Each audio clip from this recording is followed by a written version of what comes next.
Good morning दोस्तों। SBI securities के morning podcast में आप सभी का स्वागत है।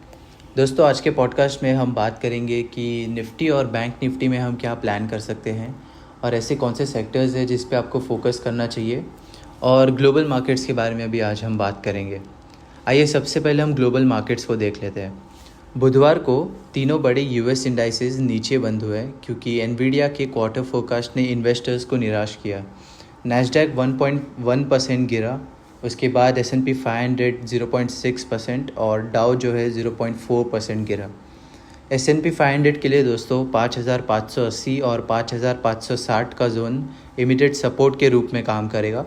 अगर इंडेक्स 5,560 के नीचे जाता है तो अगला सपोर्ट हमें 5,510 के लेवल पर देखने को मिल सकता है। दोस्तों, ब्रेंट ऑयल को देखें तो दूसरे लगातार ट्रेडिंग सेशन के लिए नेगेटिव नोट पर एंड हुआ है और 20-डे EMA जोन ऑफ 78.7 और 79 ब्रेंट ऑयल के लिए एक इमीडिएट हर्डल होगा। US डॉलर इंडेक्स देखें तो बुधवार को हल्का सा पुल बैक देखा और 101.03 लेवल पर 0.48% की गेन के साथ बंद हुआ, लेकिन इंडेक्स का मेजर ट्रेंड बेरिश ही है क्योंकि ये अपने शॉर्ट और लॉन्ग टर्म मूविंग एवरेजेस से नीचे ट्रेड कर रहा है। दोस्तों, अब बात करते हैं निफ्टी के बारे में। बेंचमार्क इंडेक्स निफ्टी ने बुधवार को 25,129.6 का नया ऑल टाइम हाई बनाया और उसके बाद ऊपर के लेवल से प्रॉफिट बुकिंग देखी गई। दूसरे लगातार ट्रेडिंग सेशन में इसने एक डोजी कैंडलस्टिक पैटर्न बनाया जो मार्केट पार्टिसिपेंट्स के बीच इनडिसाइसिवनेस को दिखाता है। दोस्तों, इसके लेवल्स के बारे में बात करें तो 24,960 और 24,940 का जोन इंडेक्स के लिए एक इमीडिएट सपोर्ट का काम करेगा। अगर इंडेक्स 24,940 के नीचे जाता है तो अगला सपोर्ट 24,850 और 24,830 के लेवल पर देखने को मिल सकता है। ऊपर की तरफ अगर इंडेक्स 25,130 के ऊपर सस्टेन कर लेता है तो शॉर्ट टर्म में शार्प अपसाइड रैली 25,250 तक जा सकता है।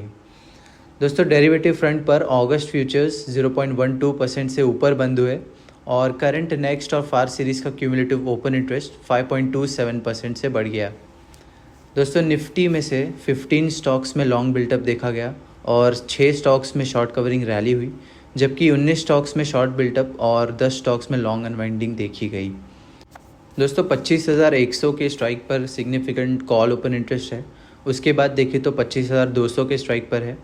पुट साइड की बात करें तो 25,000 पर सब्सटैंशियल ओपन इंटरेस्ट है और उसके बाद 24,900 के स्ट्राइक पर है।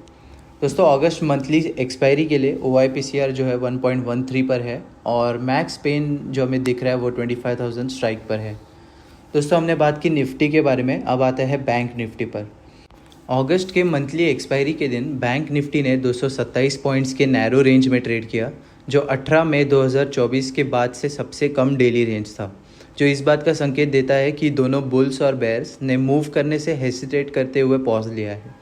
ये मोमेंटम की कमी दर्शाता है जहां दोनों साइड में अनसर्टेनिटी है। दोस्तों, इसके लेवल्स के बारे में बात करें तो 50,900 और 50,800 का जोन इंडेक्स के लिए एक इमीडिएट सपोर्ट होगा और अगर इंडेक्स 50,800 के नीचे जाता है तो अगला सपोर्ट हमें 50,400 के लेवल पर देखने को मिल सकता है। ऊपर की तरफ देखें तो रेसिस्टेंस 51,200 और 51,300 के लेवल के जोन में शिफ्ट हो गया है। दोस्तों, डेरिवेटिव फ्रंट पर सितंबर फ्यूचर्स 0.21% नीचे बंद हुए और करंट, नेक्स्ट और फार सीरीज़ का क्यूमुलेटिव ओपन इंटरेस्ट 24.42% से गिर गया। दोस्तों, 51,500 स्ट्राइक पर सिग्निफिकेंट कॉल ओपन इंटरेस्ट है, उसके बाद 52,000 स्ट्राइक है।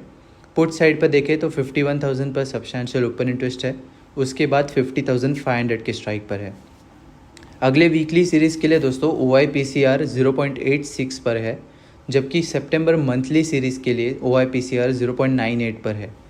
दोस्तों, अब बात करेंगे इंडिया विक्स के बारे में, जो कि एक वोलेटिलिटी इंडेक्स है। पिछले कुछ ट्रेडिंग सेशन से इंडिया विक्स 14.3 और 10.84 के बीच ऑसिलेट कर रहा है।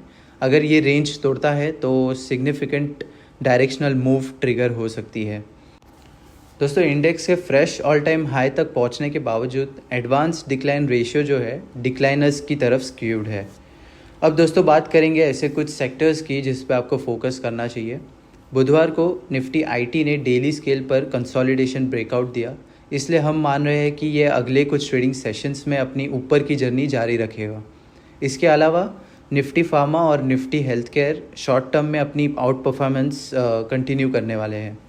दोस्तों अब बात करेंगे कुछ FII DII डेटा के बारे में। FIIs ने 1347.53 करोड़ की बिकवाली की, जबकि DIIs ने 439.35 करोड़ की खरीदारी की है।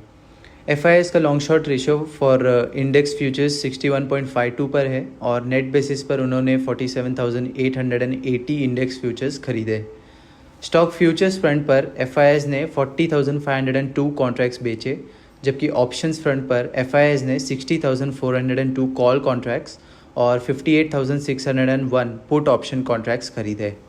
दोस्तों आज के पॉडकास्ट में इतना ही। हमारे साथ जुड़े रहने के लिए बहुत बहुत धन्यवाद। Thank you. Investment in securities market are subject to market risks. Read all the related documents carefully before investing.